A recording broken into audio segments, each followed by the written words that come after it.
5 ways to keep your quarantine workout routine going as you head back to work. Here are some tips to stay fit from your own living room. The worst foods for your tummy. 4 textbook signs your stomach pain is actually IBS. Fruits and vegetables that are best to buy in summer. 3 interesting facts about the human brain. Best remedies for a toothache. Foods that make your bones stronger. 4 ways your ovaries help keep your whole body healthy. 5 daily skin care habits that make your acne worse. Prevent headaches by following these rules. Apple cider vinegar as a beauty helper. 3 ways to turn ordinary used tea bags into miracle cures. 6 tricks to beat the bloat. How COVID-19 spreads plus how to prevent it. Colon cancer symptoms you can't afford to ignore. You have dry, irritating cough that hasn't stopped for weeks, and now it's been over a month. At first, you may think, is it allergies? A cold, the flu? Whooping cough can be serious for both kids and adults, and potentially life-threatening for babies, although it is treatable. The best way to prevent whooping cough is to get vaccinated. The coughing fits can be so severe it can cause you to vomit, pass out, crack or break a rib, or experience broken blood vessels in the whites of the eyes. Whooping cough is a highly infectious bacterial illness that affects the respiratory system. It's caused by a type of bacteria called the bacteria produce several toxins that can affect the function of the respiratory tract, leading to swelling of the airways and triggering coughing spells, says Carlos Oliveira, MD, a pediatric infectious diseases expert and assistant professor at Yale School of Medicine in New Haven, Connecticut. The classic presentation of pertussis is marked by rapid staccato-like episodes of coughing that are often followed by a whoop and/or an episode of vomiting, he says. The whoop refers to the noise made by the forced inspiratory effort that follows the coughing attack. The coughing episodes can last for months, hence its nickname, the 100-day cough. The first outbreaks of pertussis were described in the 16th century, but the organism wasn't isolated until 1906. For many years, it was one of the most common diseases in children, causing many deaths. But in the 1940s, once a vaccine started being administered, numbers dropped by over 80%. Unfortunately, in recent decades, the incidence of whooping cough has increased. According to the Centers for Disease Control and Prevention, in 2010 there was a surge of cases among kids ages 7 to 10. In 2012, the total number of pertussis cases peaked at 48,277, the highest since 1955, when public health experts reported 62,786 cases. In general, widespread vaccination leads to herd immunity, which can protect people who can't get vaccinated. For example, young babies can't get their first shot of the pertussis vaccine until 2 months of age. Unfortunately, vaccine protection can wane over time. That's why you need booster shots. If the bacteria circulate in the population, even vaccinated people may get sick or get infected with the bacteria without showing symptoms. Unvaccinated children are 8 times more likely to get sick than children who have all 5 doses of the vaccine. There is a wide spectrum of the disease, ranging from mild symptoms to apnea, a period of not breathing, in some infants. Prior to the introduction of the vaccine, whooping cough predominantly affected children under 10 years of age. Since vaccination, most of the disease is seen in adults and adolescents, says Morenis. Of course, that doesn't mean younger people are in the clear.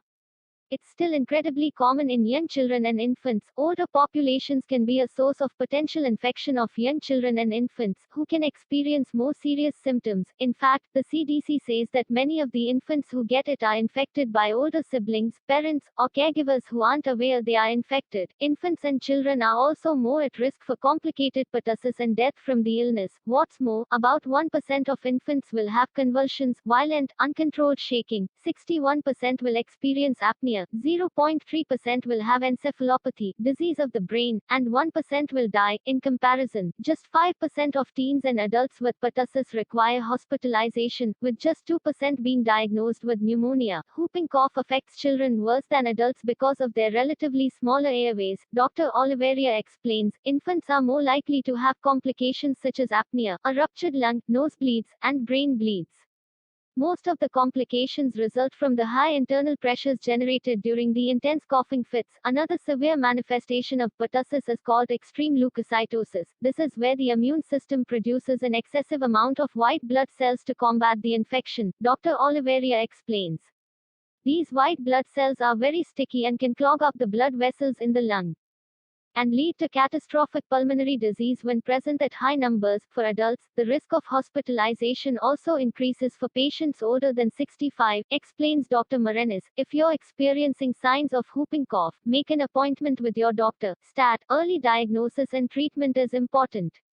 Not only will it lead to a less severe case of whooping cough and help you feel better sooner, but it will prevent the spread of the contagious infection. A physician will generally diagnose whooping cough if there are more than 2 weeks of persistent cough without known cause and one of the following: frequent, violent coughing fits, whooping when you inhale, or vomiting after coughing. PCR, polymerase chain reaction tests and/or bacterial culture can aid in the diagnosis. Dr. Morenis says, by his estimation, whooping cough is likely diagnosed by most physicians. If the infection is diagnosed early, within the first week of symptoms, antibiotics can be given to shorten the duration and severity of symptoms. Unfortunately, diagnosis this early rarely occurs in real life, and most cases are diagnosed much later, when antibiotics are unlikely to affect their clinical course, states Dr. Oliveira. He adds that although antibiotics generally aren't prescribed after you've had the illness for 3 weeks, some clinicians might still offer antibiotics at later stages of the disease. This is primarily a public health measure to kill the small number of bacteria remaining and eliminate the risk of further transmission to close contacts. He says additional treatments may be needed for infants with the infection.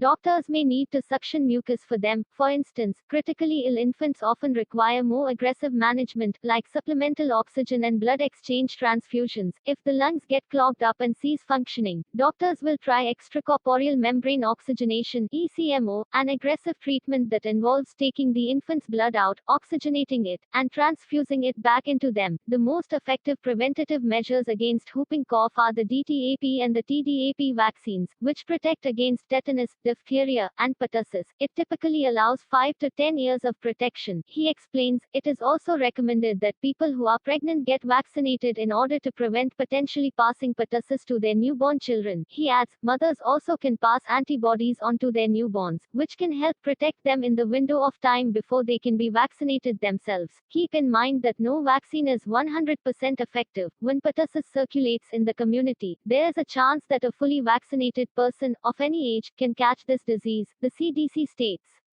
If you have gotten the pertussis vaccine but still get sick, the infection is usually not as bad. However, vaccines are still recommended for people who have been infected since immunity will wane over time. I take my medication at the first sign of pain, often with a strong cup of coffee.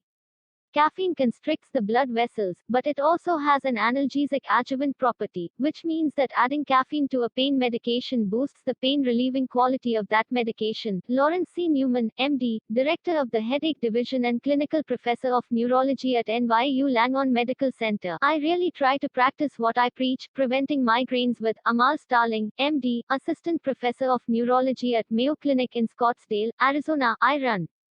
Going out in the mornings for me is, quite honestly, therapeutic. Getting my heart rate up and working my muscles eases pent-up tension in my back, neck, and scalp that might contribute to a tension headache later. And, when the weather is right and my body hits its stride, running is a meditative exercise, literally. It calms, it soothes.